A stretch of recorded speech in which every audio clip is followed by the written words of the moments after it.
Donc, croyez pas que le shirk, l'associationnisme, c'est simplement d'adorer des statues. Ah, moi, j'adore pas de statues, j'adore Dieu, j'ai un beau tapis de prière. Ça ne s'arrête pas à cela, le shirk. Le shirk, il y a mille et une façons de tomber dans le shirk. C'est pour cela qu'il est extrêmement important de prendre conscience de cela. Et parmi les voies, qui sont une voie parmi tant d'autres, de tomber dans le shirk, c'est ce que j'ai cité précédemment. Il prétend de savoir ce qu'il va t'arriver ou il te donne des solutions, pseudo-solutions, pour réussir à atteindre un objectif en plaçant ta confiance et ton entière confiance qu'en toi-même, en ayant recours par exemple à ce qu'on appelle la loi de l'attraction. Attention, ça peut être extrêmement dangereux au niveau de la croyance, de la foi, l'i'tiqad du croyant et de la croyante. Pourquoi? Parce que certains vont dire à d'autres personnes, eh bien, si tu places ta confiance en toi et tu ancres dans ton esprit un objectif à atteindre et tu en veux vraiment, et tu t'accroches vraiment à cela, et tu es vraiment positif, eh bien tu pourras atteindre forcément cet objectif-là. Et les gens ont recours à quoi? À la voyance, à l'horoscope, au pseudo-devin, aux sorciers. Pourquoi vous pensez? Parce que les gens sont en manque de tawakkul ala Allah, de confiance en Dieu. Ils sont plus sereins dans leur cœur. Ils sont envahis de stress et d'angoisse.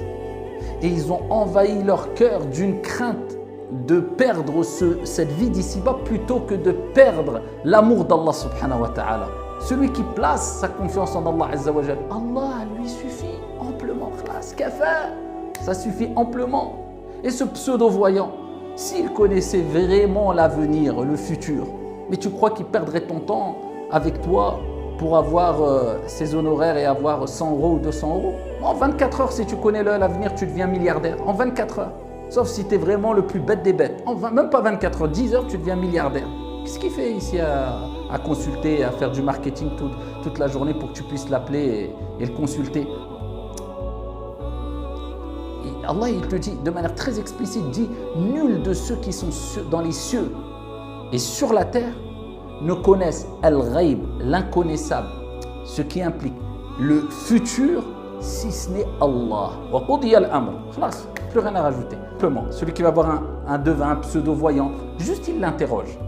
Ou alors tu consultes l'horoscope. Tu interroges par curiosité, mais tu n'y crois pas, mais juste tu interroges.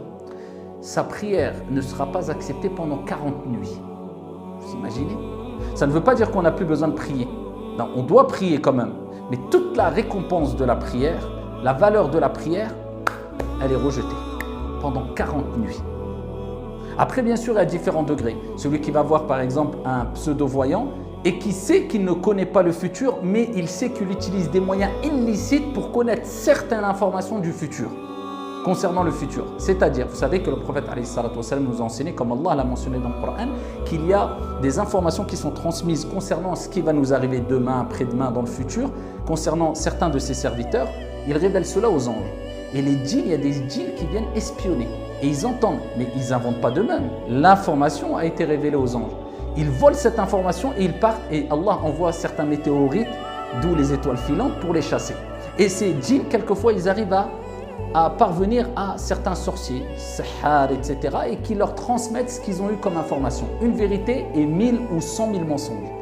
Celui qui prétend, d'accord, que cette personne-là, ce voyant-là, ne connaît pas le futur, mais il a des informations transmises par des djinns. Certains savants disent qu'il ne sort pas de l'islam, mais qu'il a fait quand même un énorme et un grave péché. D'autres disent que c'est faqad kafar. En tout cas, il y a plusieurs degrés, mais pour vous dire que toutes ces méthodes farfelues qui frôlent l'associationnisme, qui touchent à la croyance, on ne doit pas y jouer. Ça c'est les fondements. N'oubliez jamais que notre croyance, elle doit être pure et exclusive pour Allah subhanahu wa ta'ala. Allah dit dans le Coran, et il ne leur a été cependant ordonné que d'adorer un Dieu en lui vouant un culte pur exclusif. N'entache pas ta foi par du shirk, par des ambiguïtés dans la croyance. Non, rencontre ton Seigneur avec une croyance ferme, pure. Après, tu fais des péchés, on n'est pas parfait, il y a le repentir, il y a l'istighfar chaque jour. Mais si tu entaches ta croyance par ces erreurs-là et tu penses que tu es dans le bien et tu meurs dans cet état-là, là, c'est extrêmement grave. Et jamais cela, celui qui meurt sans donner aucun associé à Allah subhanahu wa ta'ala rentrera au paradis. Wallahu a'lam, assalamu alaikum.